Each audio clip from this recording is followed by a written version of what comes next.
Number 2, iwas paputok po. Iwas paputok.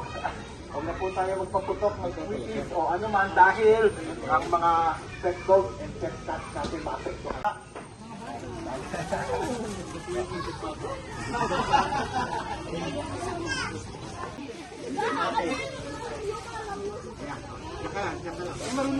Marunong mag-thank you. Sino magulang nito?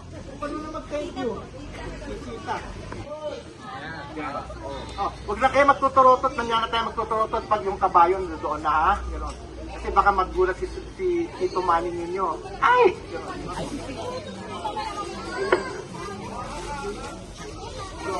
Gas, gas.